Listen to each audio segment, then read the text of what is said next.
വാർത്തകൾ.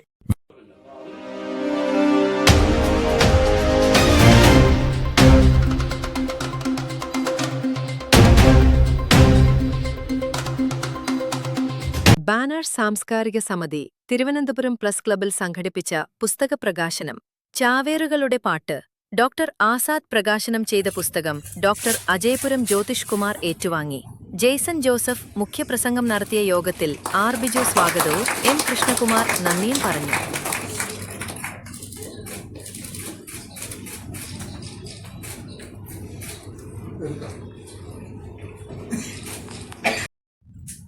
ആദ്യം വായിച്ചപ്പോൾ തന്നെ വളരെ അത്ഭുതത്തോടു കൂടിയാണ് ഞാൻ ആ പുസ്തകത്തിലൂടെ കടന്നുപോയത്.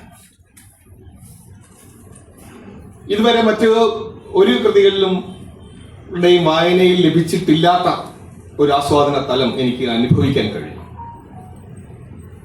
അത്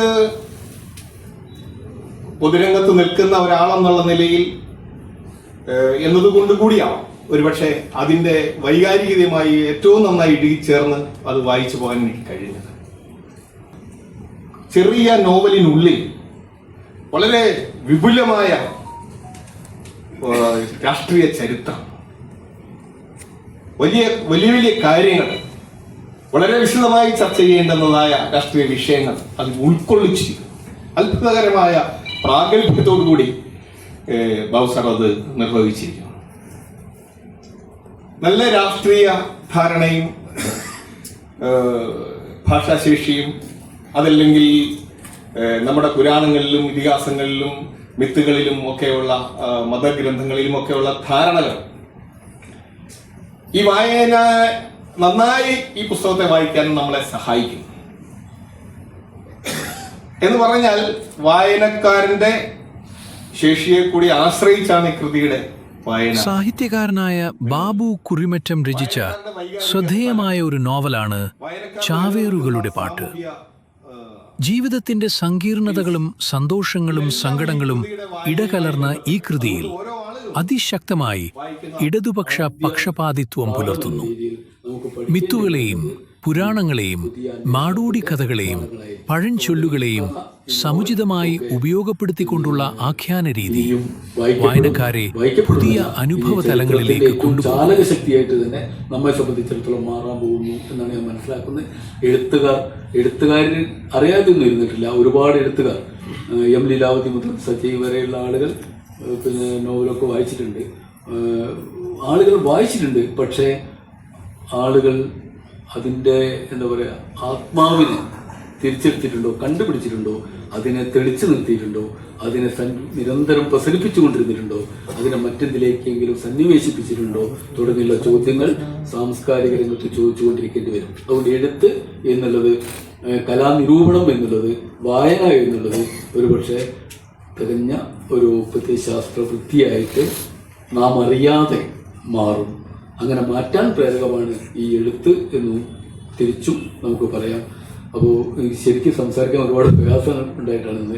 അതുകൊണ്ട് ഉദ്ദേശിച്ച പോലെ അല്ലെങ്കിലും വളരെ എന്താ പറയുക ചുരുങ്ങിയല്ലേ നീണ്ടു പറഞ്ഞു പോയി. അതിലേക്ക് കടന്ന് കുറച്ചായിരിക്കും. അപ്പോൾ എനിക്ക് ആകെ എന്താ പറയുക എന്നെ തന്നെ മറക്കുന്ന ഒരു സമയം കൂടിയാണ്. കാരണം ബാബു കുടിമറ്റത്തിൻ്റെ പിന്നെ പുസ്തകത്തെ പറ്റി പ്രകാശനം ചെയ്യാൻ വന്ന് നിൽക്കുക, OV ഉഷേച്ചിയെ പോലുള്ളവരുണ്ടാവുക. എനിക്ക് ശരിക്കും വളരെ വൈകാരികമായൊരു സമയമാണിത്. ഈ സമയത്ത് ഇങ്ങനെ നിൽക്കാൻ സംഭവിച്ചതിൽ എല്ലാവരോടും നന്ദി പറയുന്നു. ആ വേദനയുടെ ഒരു പ്രത്യക്ഷ ഉദാഹരണമായി നമുക്ക് ഈ നോവലിനെ കാണാം.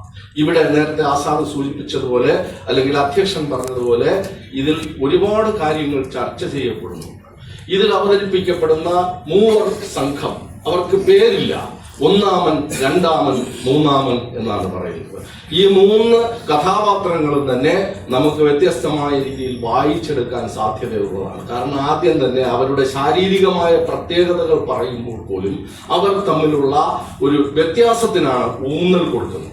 ആ വ്യത്യാസത്തിൽ നിന്ന് നമുക്ക് രാഷ്ട്രീയം, മതം, ആത്മീയത ഇതെല്ലാം വായിച്ചെടുക്കാൻ സാധിക്കും. ഇവരുടെ പിന്നീടുള്ള പെരുമാറ്റങ്ങളിലൊക്കെ കാണുന്ന ഹിംസാത്മകതയുടെയോ പ്രതികാരദാഹത്തിന്റെയോ അവനവനെ സ്ഥാപിക്കാനുള്ള വ്യഗ്രതയുടെയൊക്കെ അംശങ്ങൾ നമുക്ക് ഇന്നത്തെ കാലത്ത് പോലും ചേർത്ത് വയ്ക്കാൻ സാധിക്കും. അതുകൊണ്ട് ഞാൻ പറയും ഇത് സാർവകാലികമായ ഒരു നോവലാണ്.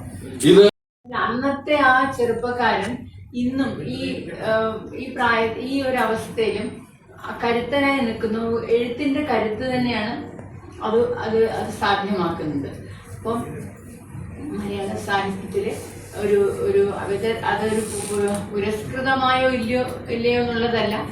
നമ്മള് വാടാതെ നിൽക്കുന്നു, നമ്മള് വാടി വീഴാതെ തളരാതെ നമ്മള് ശക്തമായിട്ട് നിൽക്കുന്നു എന്നുള്ളതിന്റെ തെളിവാണ് അന്ന് തൊട്ട് ഇന്നോളം ബാബു കുഴിമറ്റത്തിന്റെ സാന്നിധ്യം നമ്മുടെ ഇടയിൽ, നമ്മുടെ സാഹിത്യ ലോകത്ത് ഉണ്ട് എന്നുള്ളത് അതാണ് തെളിയിക്കുന്നത് എന്നാണ് എൻ്റെ അഭിപ്രായം. അപ്പം ഇനിയും എഴുതാൻ കഴിയട്ടെ. ഇതൊരു പുനഃപ്രകാശനമാണ്. ആസാദ് പറഞ്ഞതുപോലെ വളരെ പ്രസക്തമായിട്ടുള്ള അല്ലെങ്കിൽ സമൂഹത്തിന് ആവശ്യമായ ഒരു കൃതി വീണ്ടും പുനഃപ്രകാശനം കിട്ടി നമ്മുടെ ഇടയിൽ വരുന്നു. അതിന് മിനി ഫിലിപ്പ് ടീമും അവരുടെ ആ സംഘം ഒരു നല്ല രീതിയിൽ ഇത് പ്രസിദ്ധീകരിച്ചു എന്നുള്ളതും ഒരു വളരെ സന്തോഷകരമായ കാര്യം. എന്തായാലും ഈ ഒരു നല്ല മുഹൂർത്തത്തില് പ്രസാധകനോടുള്ള സന്തോഷവും ഓഥറിനോടുള്ള ഗ്രന്ഥകാരനോടുള്ള സന്തോഷവും രണ്ടും എനിക്ക് ഇവിടെ വെച്ച് പ്രകാശിപ്പിക്കാൻ ഇങ്ങനൊരു അവസരം കിട്ടുന്നു. ഞാൻ വളരെ ഈ പ്രശ്നങ്ങൾ എവിടേക്കാണ് സമൂഹത്തെ നയിക്കുന്നതെന്ന് കാണാൻ ഒരു ചരിത്രകാരന്റെ കഴിവോടുകൂടി സിദ്ധിയോടുകൂടി ആണ് ആ വിഷയത്തെ അദ്ദേഹം സമീപിച്ചിരിക്കുന്നത്. ഈ ചാവേറുകളുടെ പാട്ടിന്റെ ഏറ്റവും പ്രധാനപ്പെട്ട വിശേഷം അതാണ്. ഇതിന്റെ 80-ാമത്തെ പേജിൽ അദ്ദേഹം പറയുന്നത്,